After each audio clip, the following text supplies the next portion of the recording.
2 साल होने को आ रहे सरकार, पर अभी तक आपके होने वाले जमाई ने एक थाल न भरी। रीत तो रीत होवे से सरकार, आप या हम, हमारी बिरादरी में सबने निभाई से। बिल्कुल खरी बात करी तन्ने। दिलावर, तारे छोरे और हमारे छोरी की सगाई इसी शर्त पे हुई थी कि वो के साथों थाल भर के पूरे बिरादरी के सामने असली मर्द बन के दिखावेगा, लेकिन उससे एक भी थाल तो भरी ना गई अब तक। मैं क्या करूं सरकार? करना तन्ने नहीं, तारे छोरे ने 2 दिन के भीतर के थाल भर के दिखावे, वरना तन्ने पता है कि क्या होएगा उसके साथ।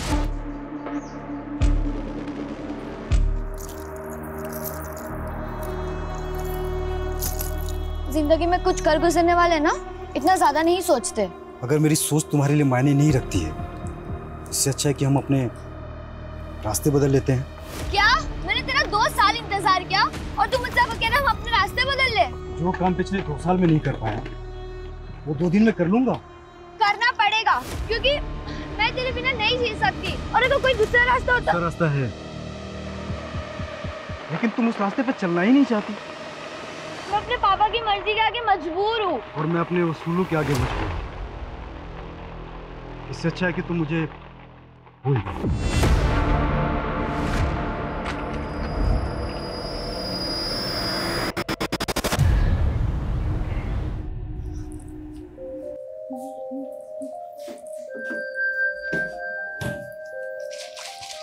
दीदी, सिर्फ 15 दिन रह गए हैं आपकी शादी को, और मम्मी पापा को तो देखो, इन्हें लगता है कि शादी के बाद आपका नया जन्म होने वाला है। और तुझे क्या लगता है? मुझे डर लग रहा है। मैं तो मम्मी पापा की आइडल डॉटर नहीं बन पाई, पर आपकी किस्मत पता नहीं आपके साथ क्या खेल खेलने वाली है।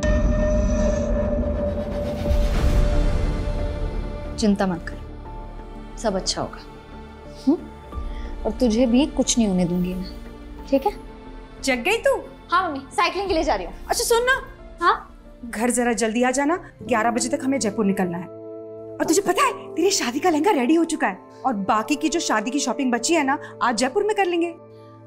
ठीक है, पर आप एक काम करो, आप मेघा को ले जाओ। हम दोनों की चॉइस सेम है। मुझे नहीं जाना मम्मी, प्लीज। हाँ मेघा? हाँ दीदी। हाँ तो ठीक है ना भाई, तुम और मेघा जयपुर चले जाओ। आज मैं और वर्षा शांति से चेस का मैच खेलेंगे, ठीक है ना? चलो मैं चलती हूँ। ये क्या कर रहा है तू?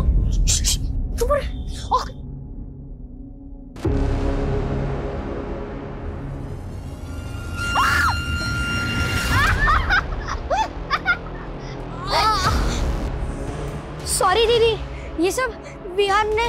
वर्षा, अरे ऐसे कैसे गिर गई? दीदी ऐसे कैसे गिर गई? दीदी ये तुम दोनों की शरारत है ना? हाँ रुको, तुम्हारी मम्मी को बताती हूँ अभी मैं। रुक जाओ। मेघा छोड़। मिताली देख तेरे बच्चों की करतूत। अरे मम्मी छोड़ो ना, बच्चे हैं, ठीक हूँ मैं। अरे बच्चे हुए तो क्या हुआ? तुझे चोट लग जाती तो?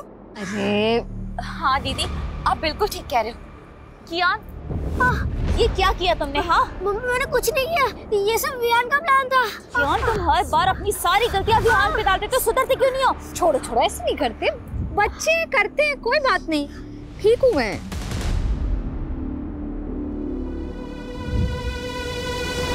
अरे चैंपियन, क्या हुआ? मैंने तुम्हें सेव कर लिया था ना, तब भी गुस्सा हो? वर्षा दीदी, मैं आपसे गुस्सा नहीं, ये सब विहान की और स्मार्टनेस है। और मम्मी विहान की हर मिस्टेक पे मुझे डांटती है। बोला था ना आपको, सौतेली माँ सौतेली ही होती है। अरे नहीं कियान, ऐसे नहीं बोलते। पर मैं हूँ ना। पर आप तो शादी करके अपने हस्बैंड के पास चली जाओगे, क्या आप मुझे अपने साथ नहीं ले जा सकती हो? अगर पॉसिबल होता ना तो जरूर ले जाती, लेकिन तू जानता नहीं है अभी मैं कितनी दूर जाने वाली हूँ। पर आपका फ्यूज तो थोड़ा ही दूर रहता है। तू नहीं समझेगा अभी कि मैं कहाँ जाने वाली हूँ।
अभिषेक जी मैडम। आप इन्हें कॉल किया था? जी मैडम, हम लोग जगदीश भाई साहब के पड़ोसी हैं और इनकी मेट सुबह जब काम पे आई तो इसी ने सबसे पहले सब कुछ देखा।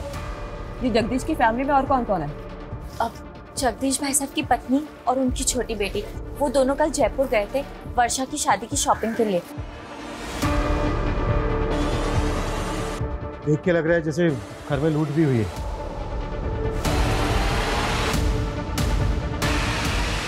सर बहुत ही ब्रूटल मर्डर हुआ है। ये देखिए, लड़की की एक उंगली भी काटी गई है। लड़की के दोनों कानों पे भी घाव है। इसमें बालियां पहनी होंगी जो खींच के निकाली गई, तो शायद उंगली में अंगूठी होगी, निकल नहीं रही होगी तो उंगली काट गई। और उनके गले में चेन का निशान है। आप लोगों को शक है किसी पे? कौन जगदीश और उनकी बेटी को इस तरह से मार सकता है? नहीं मैडम, हमें तो इस बारे में कोई अंदाजा नहीं है। पर आप तो पड़ोसी है ना, रात को शोर झगड़ा कुछ तो सुना होगा आपने। नहीं मैडम, ऐसी तो कोई आवाज नहीं सुनी हमने। सर फोर्स्ड एंट्री के तो कोई साइन नहीं दिख रहे, लग नहीं रहा है कि कोई जबरदस्ती घर में घुसा। कहीं ऐसा तो नहीं है कि एंगल पर्सनल है और इसे लूट की शक्ल देने की कोशिश की गई है? एक काम करो, घर अच्छे से स्कैन करवाओ और फोरेंसिक बुलवाओ। सर जगदीश की पत्नी और छोटी बेटी कल रात जयपुर में थे, रास्ते में पहुंचते होंगे। ठीक है सर, ये देखिए,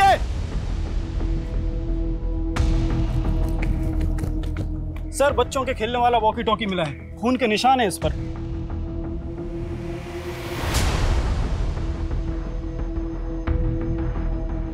घर में कोई बच्चा भी है?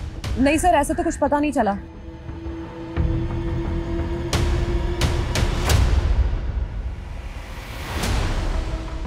ये लोग कौन है? सर ये पड़ोसी है, इन्होंने हमें कॉल किया था।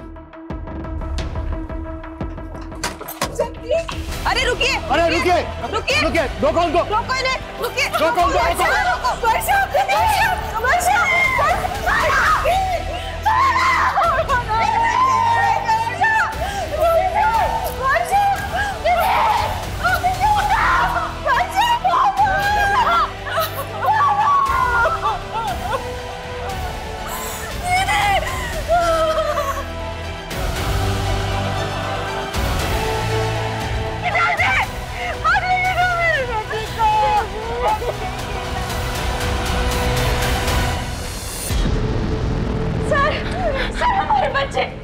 सर हमारे बच्चे गायब हैं।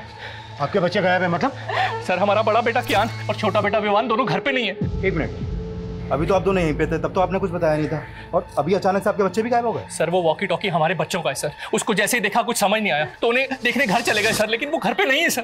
एक मिनट, वॉकी टॉकी आपके बच्चों का तो यहाँ कैसे है? सर यही समझ नहीं आ रहा है सर, सुबह सुबह ही हम दोनों यहाँ आ गए थे, हमें लगा बच्चे अपने कमरे में सो रहे होंगे, लेकिन वो घर पे नहीं है सर। हमें कुछ समझ में नहीं आ रहा सर, आप हमारे बच्चे ढूंढ के दीजिए। सूरज, एक बार फिर घर अच्छे से चेक करो। Quick sir.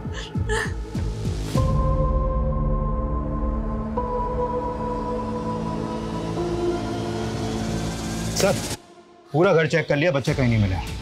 और सर मुझे तो इन पड़ोसियों की बातें अजीब लग रही है। थोड़ी देर पहले मुझे जगदीश की फैमिली के बारे में सब कुछ बता रहे थे और अब अचानक बोल रहे कि इनके खुद के बच्चे गायब हैं। सर कहीं ये लोग ड्रामा तो नहीं कर रहे? मतलब क्राइम सीन पर बच्चों के वॉकी टॉकी देखते इनको अचानक से अपने बच्चों की याद आ गई। ये लोग ड्रामा कर रहे हैं, तो हमें पता करना होगा इनका और इनके बच्चों का इन मर्डर से क्या लेना था। आप लोगों को शक है किसी को? कुछ समझ में नहीं आ रहा, पता नहीं ये सब कुछ कैसे हो गया। आपके जो ये पड़ोसी हैं जो अभी भी गए, कैसे लोग हैं?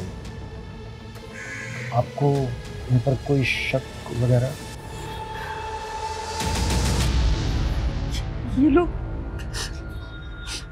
आप ऐसा क्यों पूछ रहे हैं? ये इत्तेफाक हमें काफी अजीब लग रहा है कि आपके पति और आपकी बेटी का मर्डर हुआ और उनके साथ ही इनके दोनों बच्चे गायब भी हो गए। उन दोनों बच्चों का आपके घर आना जाना था क्या? हाँ, वर्षा दीदी को वो काफी पसंद थे। आपकी वर्षा और जगदीश के साथ आखिरी बार बात कब हुई? रात को 9, साढ़े 9 बजे उनसे बात हुई थी, तब तो सब कुछ ठीक था। पता नहीं रात में क्या हो गया। मैडम यही कियान और वियान का रूम है, रात को दोनों यहीं सोए थे। आपने रात में आखिरी बार कब देखा था बच्चों को? रात को 10:30 बजे वो बिस्तर पे चले आते, मैं खुद उन्हें यहाँ सुला कर गई थी। उसके बाद सुबह 7 बजे जगदीश भाई की मेड ने आकर हमें जगा दिया और उसके बाद हमें बच्चों को देखने का मौका ही नहीं मिला। लेकिन आपके बच्चे ऐसे कैसे गायब हो सकते हैं? भैया आप लोग हमसे कुछ छुपा तो नहीं रहे? नहीं मैडम, हम आपसे कुछ नहीं छुपा रहे। पता नहीं हमारे बच्चे किस हालत में, प्लीज हमारे बच्चों को ढूंढ के दीजिए। सर इन दोनों बच्चों का कहीं कुछ पता नहीं चल पा रहा है। आस पड़ोस में ऐसा कोई भी विटनेस नहीं मिला है जिसने बच्चों को या फिर किसी संदिग्ध को यहाँ पर देखा हो। एक तरफ एक ही फैमिली के दो लोगों का मर्डर और लूट, और दूसरी तरफ इसी मोहल्ले के दो बच्चों का गायब होना। ये क्रिमिनल का मकसद मर्डर और लूट ही था या फिर बच्चों को गायब करना? नहीं मैडम, हमारी किसी से कोई दुश्मनी नहीं है। हो सकता है आपके बच्चे किडनैप हो गए हो और आपको फिरौती के लिए कॉल आया। मैडम, मेरी एक छोटी सी दुकान है, ना मेरी खुद की कोई प्रॉपर्टी है और ना मेरी कोई बड़ी जायदाद है। कोई क्यों मेरे बच्चों को किडनैप करेगा?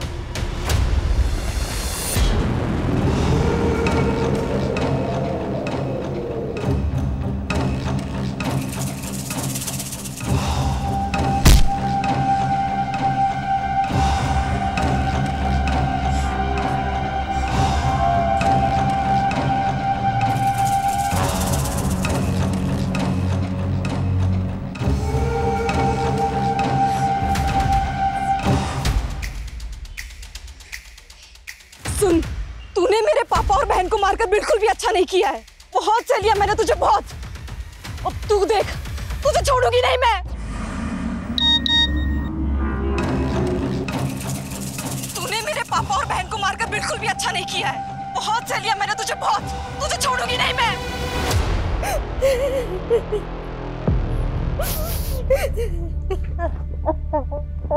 वियान, देखो मैं तुम दोनों के लिए क्या लाया हूँ। वाओ पापा, वियान बहुत बुरा है।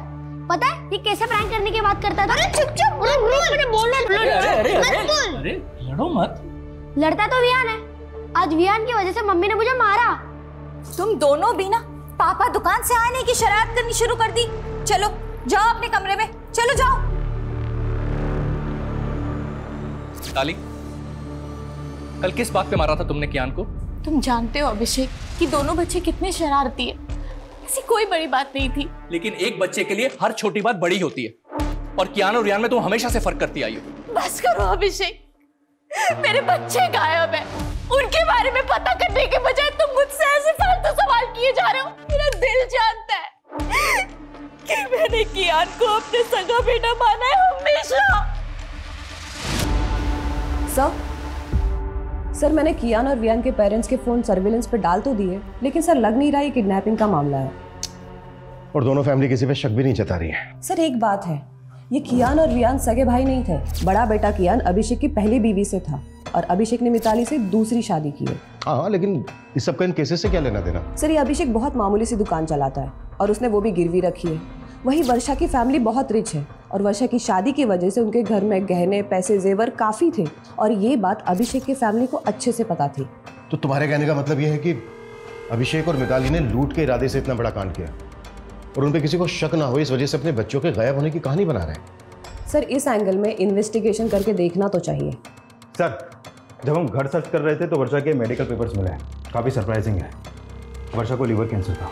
वर्षा को लीवर कैंसर था? हाँ सर, और ये बात मैंने उसके डॉक्टर से भी कंफर्म की। सर ऐसे केसेस में मरीज का बचना थोड़ा मुश्किल होता है। हाँ, वर्षा को कैंसर था। हम पूरी कोशिश करके उसे बचाना चाहते थे। हमें क्या मालूम था किस्मत उसे इतनी बुरी मौत देगी। ये वर्षा को कैंसर होने वाली बात आप लोगों को कब पता चली? वर्षा के रिश्ते से पहले या रिश्ते के बाद? डॉक्टर को जरूर कोई गलतफहमी हुई है। वर्षा की उम्र ही क्या है, उसको कैंसर कैसे हो सकता है? यही सच है उदिता। डॉक्टर की बातें सुन के तो मैं खुद डर गया हूं।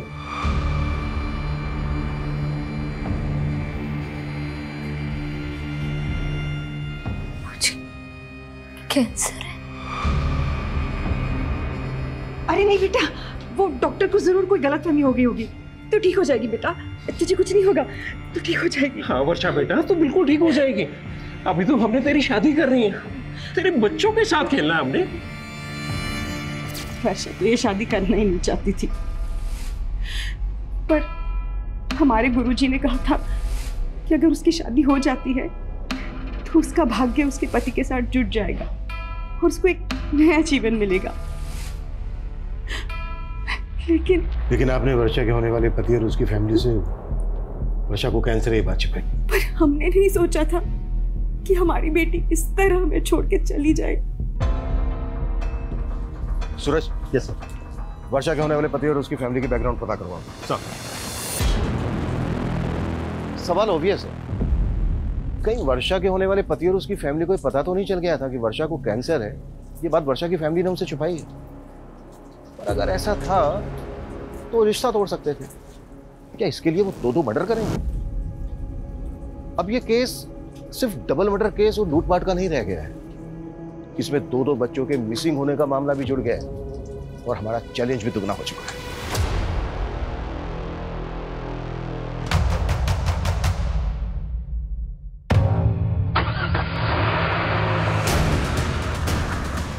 रोक उसे, पकड़! रोक, रोक, रोक, रोक, रोक, रोक, रोक, रोक, रोक, निकल बाहर।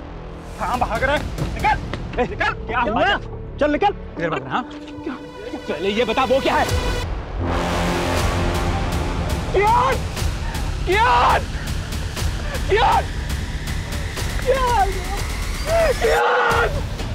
कियान उठ मेरे बेटे! पीछे पीछे हटिए।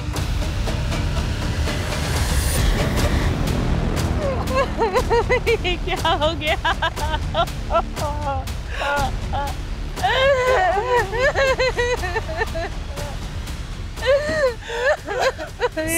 ये देखिए सर, ये इनके बड़े बेटे कियान की डेड बॉडी, और सर ये इसी के फादर के वैन के नीचे मिली है।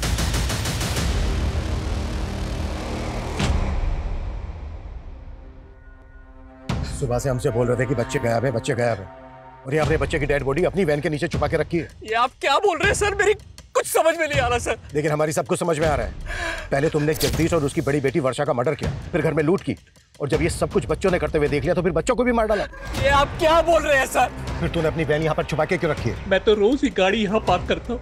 जिसने भी मेरे बच्चे को मारा होगा जानबूझकर मेरी ही गाड़ी के नीचे बॉडी छिपा दी होगी। अब तेरी पोल खुल गई तो तू कहानी बना रहा है। मेरे एक बच्चे की लाश पड़ी है, मेरे दूसरे बच्चे का आता पता नहीं है, और आप हमें ही सुनाए जा रहे हैं। हम हमारे बच्चे को क्यों मारेंगे? क्यों मारेंगे हम?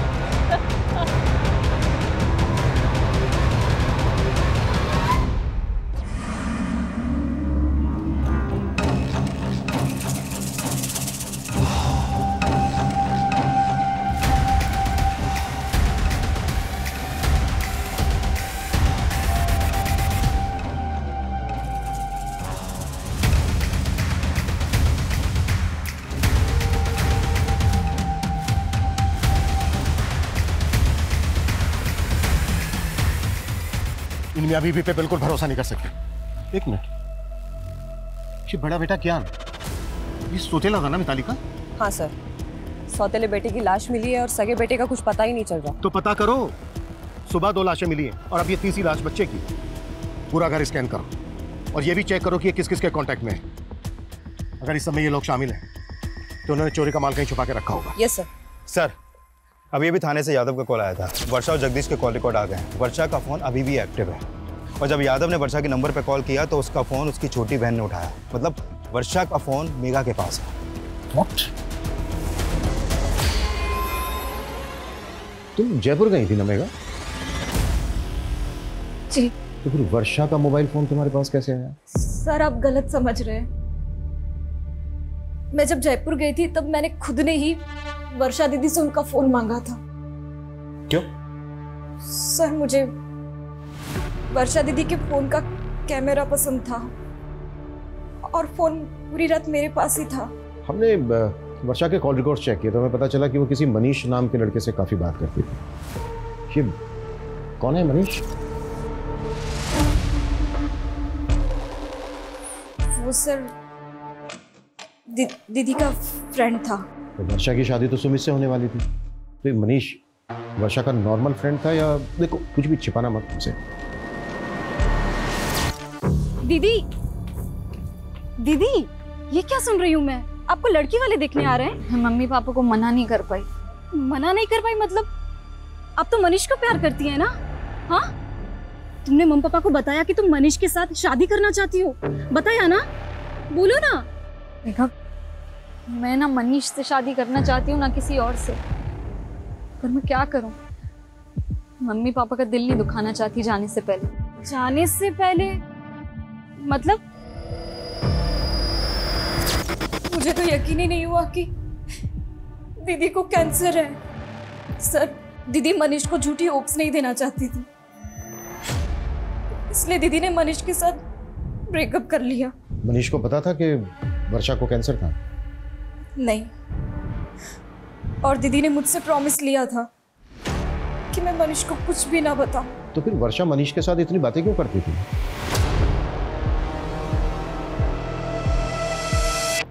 मुझे मालूम था तू मुझे छोड़ ही नहीं सकता। अरे तू रो रहा है? तुझे तो खुश होना चाहिए कि अपना रिश्ता 1 नहीं 2 नहीं बल्कि 4 कदम आगे बढ़ गया है।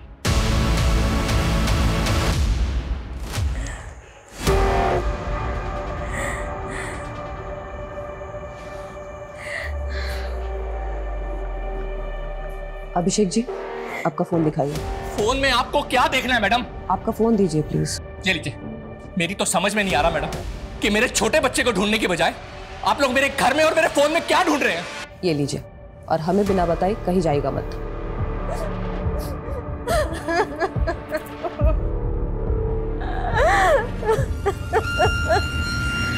सर, मनीष का फोन कल रात वर्षा के घर पर ही एक्टिव था। हो सकता है कि वो वर्षा से बदला लेना चाहता हो, क्योंकि वर्षा उसकी बजाय किसी और से शादी करने वाली थी।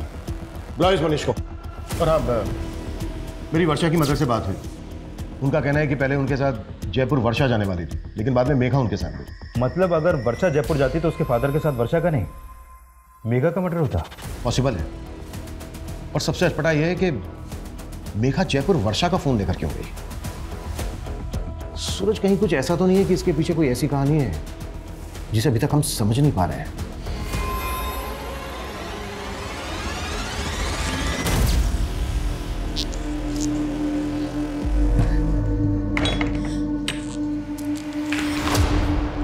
कहाँ से आ रही है तू इतनी रात को? झूठ मत बोलना। मैं रोज देख रही हूँ तू रात को ऐसे चोरी छुपे घर से बाहर निकलती है। चल क्या रहा है मेघा? वो दीदी,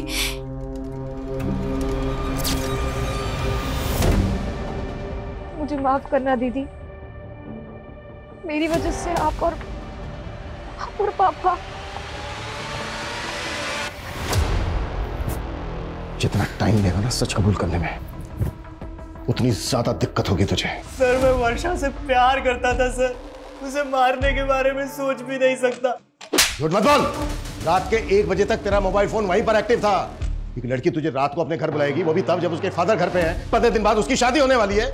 पता है तुझे ना क्यों कहा था उसने? नहीं सर। क्योंकि कैंसर था उसको।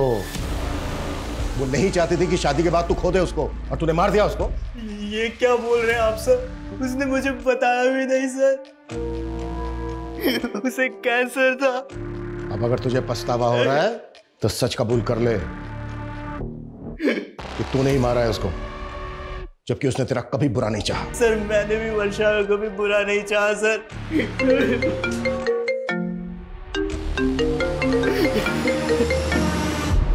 हाँ सूरज सर, टॉन्क रोड के पास दूसरे बच्चे की लाश मिली है।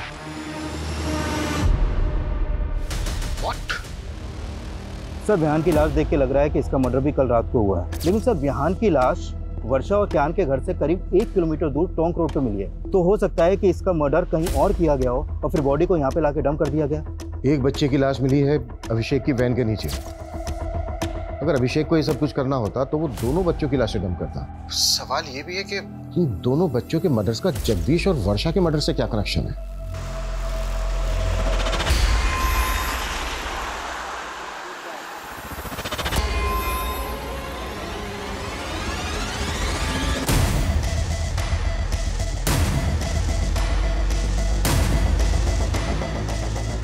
आओ आरती।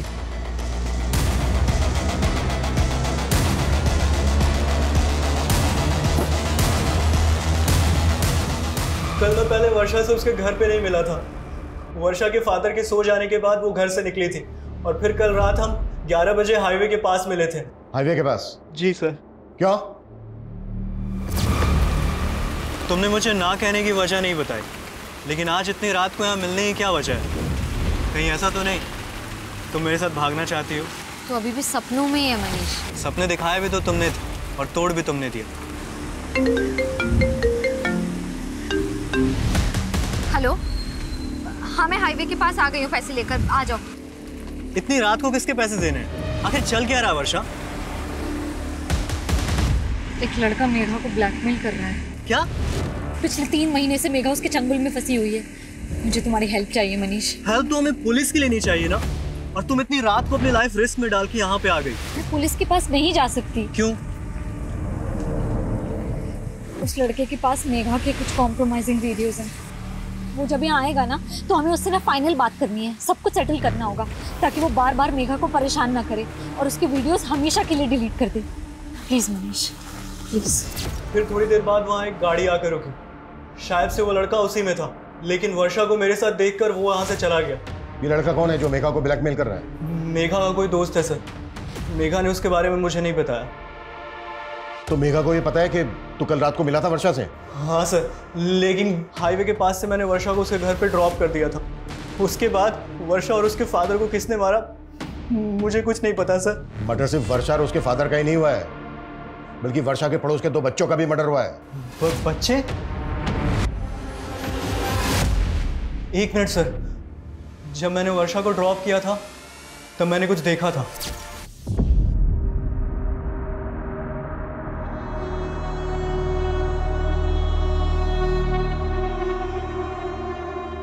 ये बच्चे थे? हाँ सर, यही दोनों बच्चे थे। क्या कर रहे थे वहां पर? नहीं मालूम सर।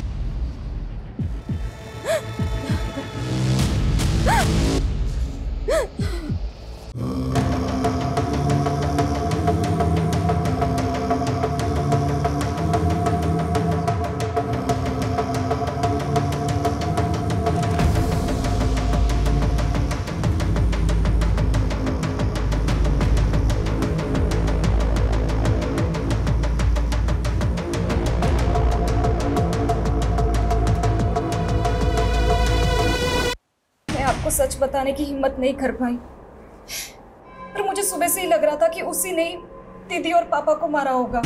कौन है वो लड़का? देवांश। कौन देवांश? सर मैं उसे एक पार्टी में मिली थी, वहां मेरी उससे दोस्ती हुई थी और एक दिन उसने मेरी ड्रिंक में कुछ नशे की दवा मिला दी और सर मेरा रेप कर दिया। और सर उसने मेरा वीडियो बना लिया। मैंने तुझ पे भरोसा किया और तूने मेरा रेप किया। और ये वीडियो डिलीट कर ये वीडियो। डिलीट तो हो जाएगा, डिलीट तो हो जाएगा, पर पैसे लगेंगे वरना वायरल हो सके। सर मैं पिछले 3 महीनों से उधार मांग कर उसको बहुत पैसे दे चुकी हूँ और एक दिन वर्षा दीदी को ये सब बातों का पता चल गया। पहले क्यों नहीं बताया मेघा? रो मत। हाँ दीदी, मैं बहुत डर गई थी। चिंता मत कर, मैं जानती हूँ अच्छे से ऐसे लड़कों को कैसे हैंडल करना है ना, मैं देखती हूँ। रो मत। और सर कल रात को भी उसने मुझसे पैसे मांगे थे और दीदी ने मुझे जयपुर भेज दिया और बोला कि वो सब कुछ यहाँ हैंडल कर लेंगी। मुझे बिल्कुल भी नहीं मालूम था सर कि दीदी और पापा के साथ ही ये सब हो जाएगा। ठीक है, संभालो अपने आप को और इसका हमें मोबाइल नंबर, एड्रेस, पूरी डिटेल्स दो। सर मैं उसको पार्टी में मिली थी, मेरे पास बस उसका फोन नंबर है।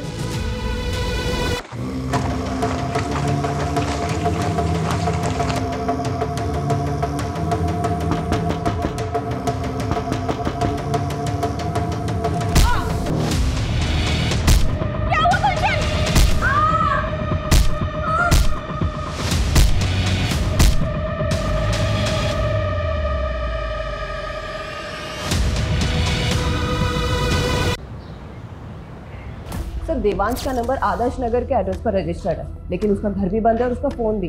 हमने उसका लुकआउट नोटिस जारी करवा दिया है। गुड सर, गौतम नगर में और एक फैमिली का मर्डर हुआ। व्हाट? हो क्या रहा है?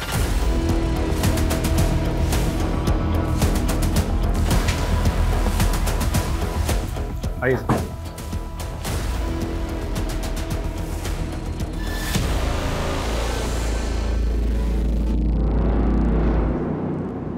सर इनका नाम गुलशन सिंह है और ये इनकी वाइफ आरती।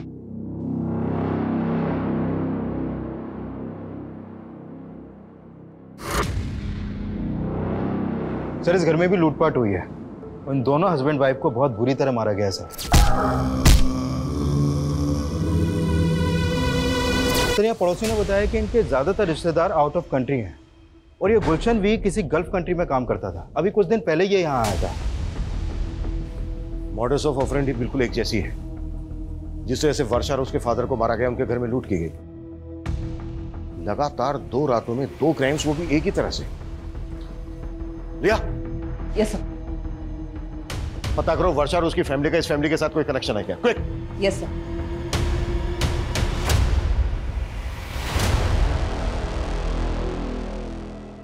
सब क्या आप पुराने गहने खरीदते हो? हाँ। कैसे गहने? सोने के। दिखाओ।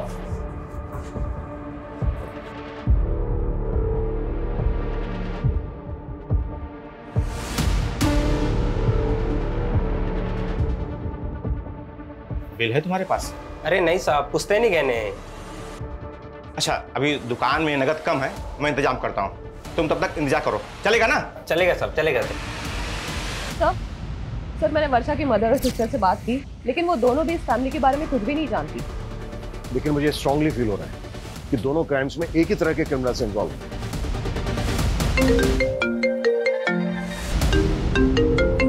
हाँ बोलो सर। गणेशपुरा में एक आदमी एक ज्वेलरी शॉप पे कुछ गहने बेचने आया था। दुकानदार को उस पर शक हुआ तो उसने हमें फोन किया था। हमने उस आदमी का अरेस्ट किया। गुड।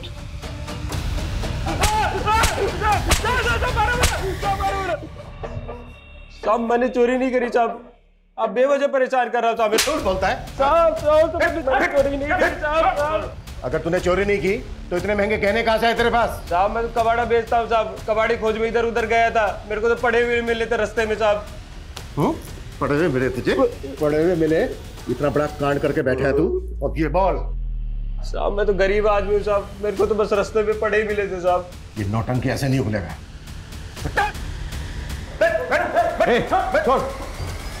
पैसे दे, पैसे दे मेरे, पैसे दे, पैसे। हमारी बेदड़ी है, बेदड़ी।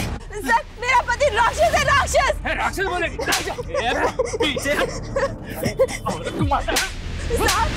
साहब ये मुझे रोज मारता पीटता है साहब, इसे जेल में डाल दो। जेल में?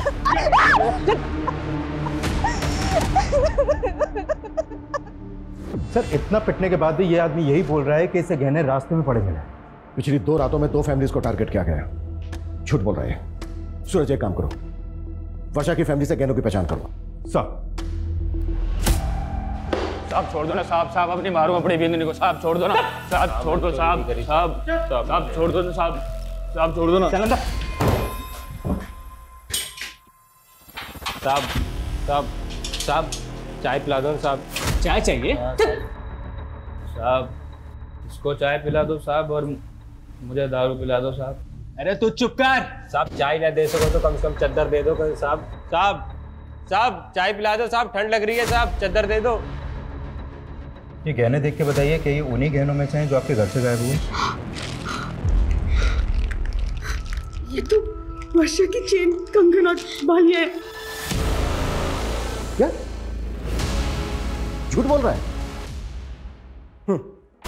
यादव ताला खोल। कैसा? कमियों ने हमारी नींद हराम कर रखी और तुमने सोने दिया इसको। चलो ऐसा।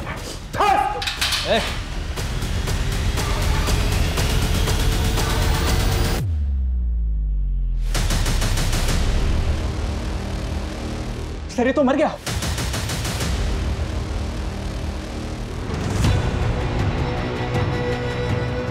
कैसे हुआ ये? क्या खिलाया इसको? मुंह से झाग निकल रहा है इसके, जहर कहां से है इसके पास? सर जहर के बारे में मुझे नहीं पता, बल्कि सर ये चाय मांग रहा था, हमने चाय भी नहीं दिया। सर ये बोल रहा था कि इसे ठंड लग रही है। सर ठंड से मर जाएगा ज्यादा, वो भी इस मौसम में। एग्जैक्टली क्या हुआ था? सर मैंने लॉकअप के अंदर एक शराबी को बंद किया था। सर वो शराब पीकर अपनी बीवी को बाजार में मार रहा था। थोड़ी देर पहले उसकी बीवी आई थी यहाँ पर, अभी अपने पति को अंदर करने के लिए बोल रही थी और अब उसे अब छुड़ाने भी आ गई। अब आ गई हूँ साहब। अब जैसा भी है हमारा मर्द है, कम से कम खाने को तो देता है। साहब छोड़ दो इसको, मैं अपनी शिकायत वापस लेती हूँ। साहब छोड़ दो ना साहब। साहब अब नहीं मारूंगा कभी अपनी बींदड़ी को साहब। वो साथ लेके गई उसको कब आई थी? कितनी देर पहले? सर तकरीबन 15-20 मिनट पहले। 15-20 मिनट पहले? ज्यादा दूर। मुझे बाहर का सीसीटीवी फुटेज दिखाओ। Quick quick quick quick. Okay साहब। जल्दी। एक मिनट पीछे करो, पीछे करो। 20 मिनट हुए। इन दोनों की फोटो सभी बीट चौकी और पेट्रोलिंग टीम को भेजो। कैसे भी करके अंदर चाहिए मुझे। मूव।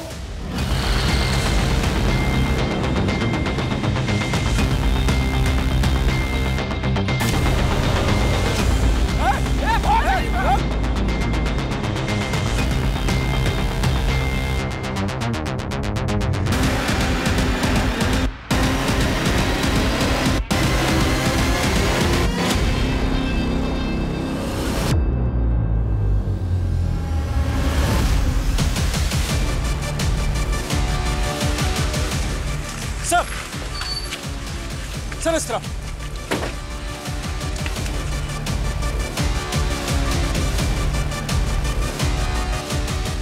संजय उधर चेक कर। सा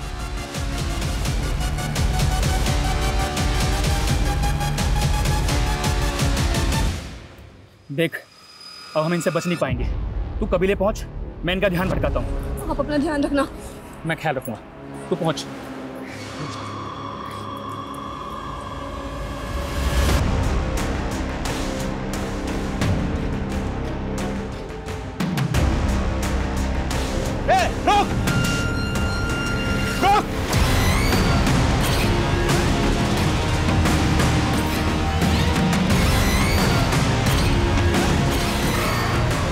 रोक! रोक!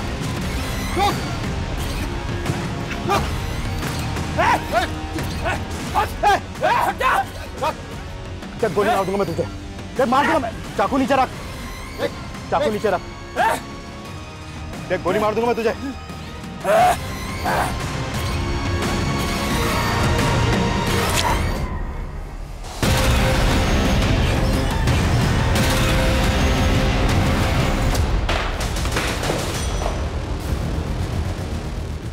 हमारी लापरवाही की वजह से इतने अहम गवाह ने हमारी कस्टडी में जान दे दी, दूसरी ने जेब काट ली।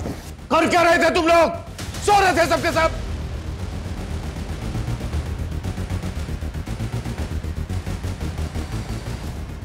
ये कोई आम लोग नहीं है, बहुत खतरनाक गिरोह है। इतना खतरनाक कि इन्हें अपने गिरोह के लिए अपनी जान की भी परवाह नहीं है।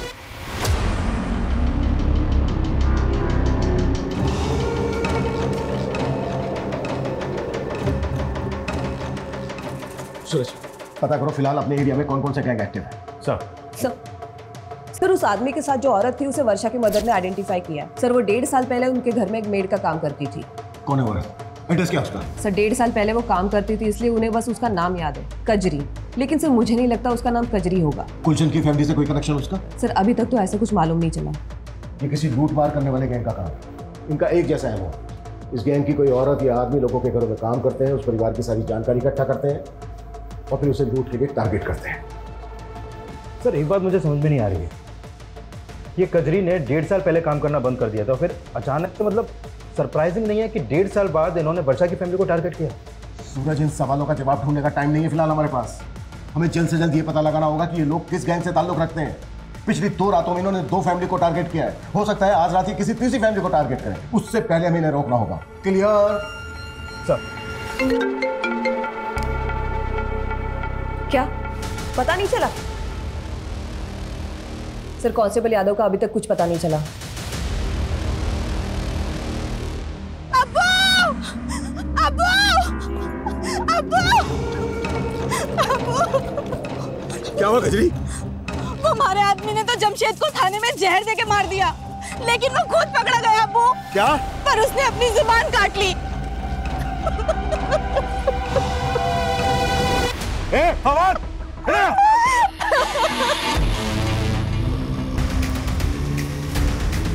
सुना तुमने? एक हमारा दामाद हुआ, गिरोह की पोल ना खुले इस वास्ते अपनी जबान काट ली, और एक तू है।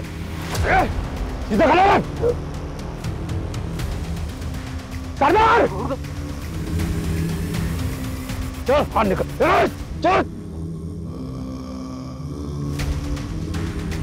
और कौन कौन आया तेरे साथ यहाँ? अरे बोल, बोल। पिछले 2 सालों में ऐसी जितनी भी लूट और मर्डर की घटनाएं घटी हैं, उन सब की रिपोर्ट मुझे मेरे टेबल पर चाहिए, जल्द से जल्द। सर, यादव का कुछ पता चला? नहीं सर, एक टीम गई उस डायरेक्शन में, लेकिन अभी तक कोई अपडेट नहीं आया। उसकी फोन लोकेशन ट्रेस करवाओ, क्विक। Okay sir. सर, वर्षा उसके फादर जगदीश की पोस्टमार्टम रिपोर्ट आ गई है। दोनों विक्टिम को लाठियों से पीटा गया था और दोनों के ही सर के घाव पर लकड़ियों के टुकड़ों के ट्रेसेस मिले हैं और उसके ऊपर मस्टर्ड ऑयल थे। Mustard oil? हाँ सर। सर, ऐसे ही मस्टर्ड ऑयल के ट्रेसेस विहान और कियान की बॉडी पर मिले थे। एक मिनट, मैंने ऐसे गैंग के बारे में सुना है जो बॉडी पर मस्टर्ड ऑयल लगाकर लूट और मर्डर्स की घटनाओं को अंजाम पहुंचाता है। इस गैंग के लोग बॉडी पर मस्टर्ड ऑयल इसलिए लगाते थे ताकि इन्हें कोई पकड़ने की कोशिश करे तो ग्रिप ना बने। पिछले साल भरतपुर में इस गैंग के लोगों ने कई घटनाओं को अंजाम पहुंचाया। लेकिन सर, इससे पहले तो अपने एरिया में ऐसी कोई वारदात नहीं हुई। आमतौर पर इस गैंग के लोग शहर के आउटस्कर्ट्स में आकर बच जाते हैं। आई थिंक सात मारू नाम था इस गैंग का। सूरज, शहर का जितना भी बाहरी एरिया है सब जगह अपनी टीम भेजो, quick. Sir. Sanjay. Sir, Yadav ji का फोन नेटवर्क में नहीं है। शिवगढ़ के जंगलों के पास उनका फोन लास्ट एक्टिव था। शिवगढ़?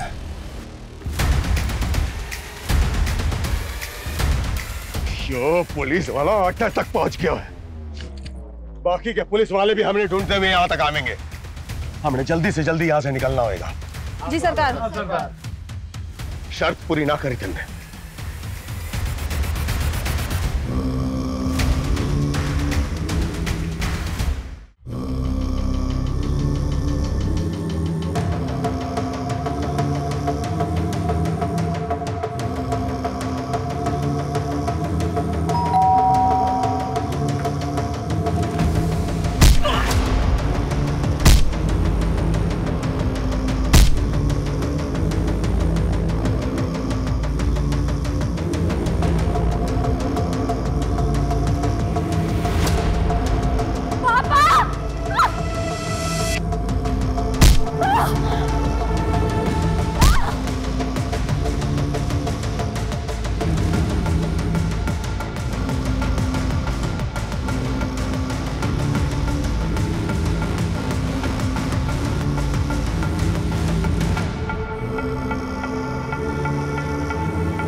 मार दिए हैं तन्ने, सातवां थारे सामने खड़ा है। जा मार दे इन्हें और बन जा मारा जमाई।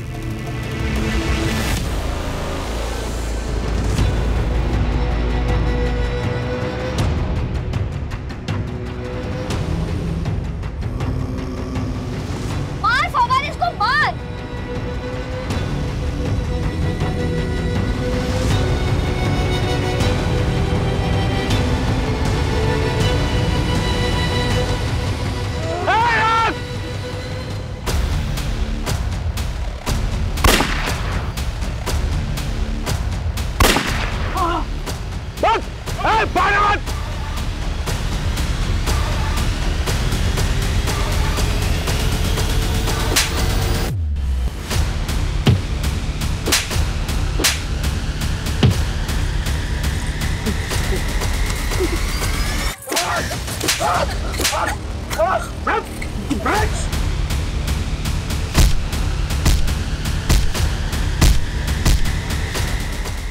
ये कुख्यात गैंग, इसने कई दशकों में देश के लगभग सभी राज्यों में लूट और मर्डर्स की वारदातों को अंजाम पहुंचाया है। ये इस गैंग के समुदाय का एक छोटा सा टुकड़ा है जिसको हमने गिरफ्तार किया है। इस गैंग से जुड़े लोग आज भी हमारे शहरों में खुलेआम घूम रहे हैं। इनके लोग फेक पहचान और नाम के साथ डोमेस्टिक हेल्पर बनकर लोगों के घरों में काम करते हैं, उन परिवारों की जानकारियां इकट्ठा करते हैं और मौका मिलते ही वारदातों को अंजाम पहुंचा देते हैं। इसलिए बेहद जरूरी है कि जब भी आप किसी को अपने घर पर काम पर रखें, उससे पहले उसकी पुलिस वेरिफिकेशन जरूर करवाएं। और यदि आप अपने घर के आसपास किसी अनजान या संदिग्ध व्यक्ति को देखते हैं तो उसे नजरअंदाज ना करें। आपकी ये सतर्कता सिर्फ आपको ही नहीं, दूसरों को भी बचा सकती है। जय हिंद।